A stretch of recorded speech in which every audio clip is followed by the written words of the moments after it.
Problemado sa pag-ibig, pamilya, o nahihirapang hanapin ang sarili? Huwag mag-atubili dahil may nakikinig sa'yo. Love Me, Kathy G. This love letter is from Benj. Dear Kathy G, tawagin niyo na lamang po akong Benj. I'm 32 years old. Gusto ko lang pong ibahagi ang kwento sa likod ng pagkatao ng asawa kong si Vera. Way back 2015, Kathy, noong unang ipinakilala ko sa pamilya at mga kaibigan ko ang babaeng mahal ko. Hindi naging maganda ang naging reaksyon nila sa akin, Kathy, at sa halip na suporta ang matanggap ko, puro pag-aalinlangan ang sumalubong sa akin. May mga taong nagsabi na mag-ingat daw ako. May mga nagpayo rin na pag-isipan ko raw ng mabuti ang babaeng gusto kong makasama habang buhay.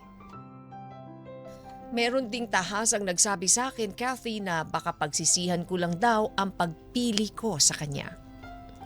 Kilala kasi siya sa lugar namin, Kathy. At dahil doon, hindi na nawala ang mga usap-usapan tungkol sa kanya. Kung ano-anong kwento ang naririnig ko noon, may mga nagsasabing marami na raw siyang naging karelasyon. May mga nagsasabi namang magulo raw ang naging nakaraan niya.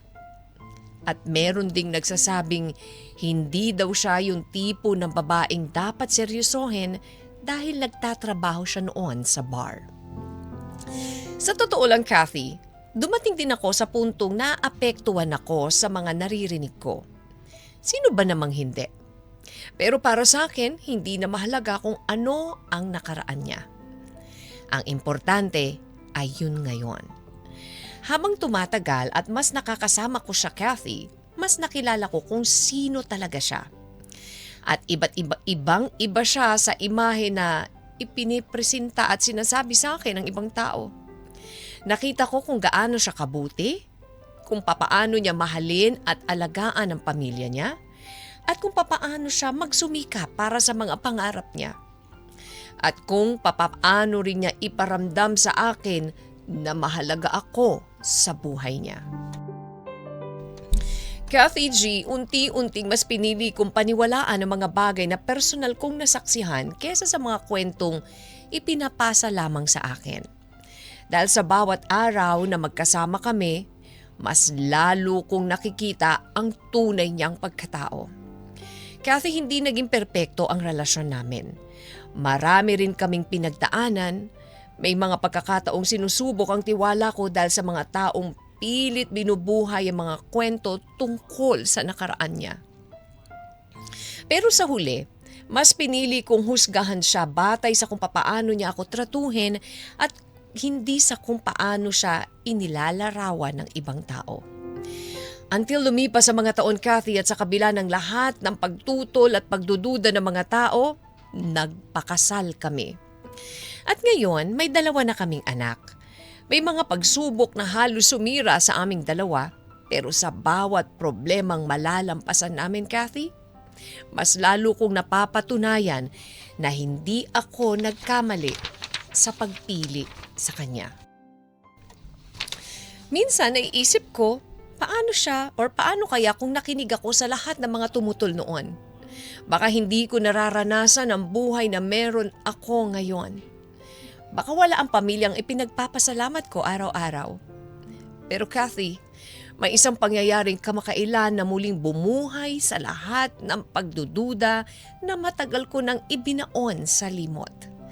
Isang gabi habang ginagamit ng asawa ko ang banyo, naiwan niyang bukas ang cellphone niya sa ibabaw ng kama. Wala naman talaga akong balak pakialaman yon. Pero napalingon ako nung nakita kong may nag-message. Hindi ko kilala ang pangalan, hindi ko sinasadyang mabasa ang message at sinabi nito na miss na daw niya ito. Sana pwede tayong magkita. Kathy, napaisip ako kung sino yun at kung ngayon lang ba ito nag-message sa kanya. Parang bumalik lahat ng mga babala na narinig ko noon. Parang bumalik lahat ng mga taong nagsabing mag-ingat ako sa kanya.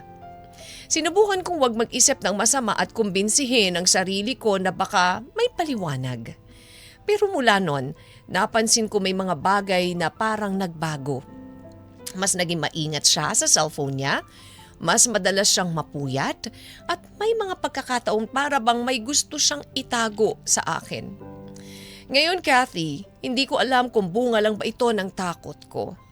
Kung pinaglalaruan lang ako ng isip ko o baka may katotohanan talaga ang mga bagay na unti-unti kong napapansin. Tama ba na magduda ako dahil sa isang message? Natatakot akong komprontahin siya, Kathy. Dahil baka isipin niyang naniniwala ako sa mga sinasabi ng ibang tao. Ayokong mag-iba ang tingin niya sa akin.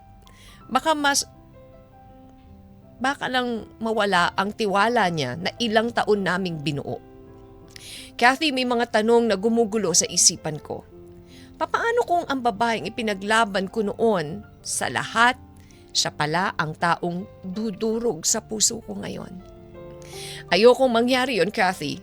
Maraming salamat po sa pagkakataon na ibinigay niyo sa akin na maibahagi ang nararamdaman ko at ng iba pa ninyong tagapakinig. Hanggang dito na lamang po at maraming salamat at umaasa po ako sa tulong at payo nyo. More power to your station and God bless you and your program. Lubos na naguguluhan, Benj. Love Me, Kathy G.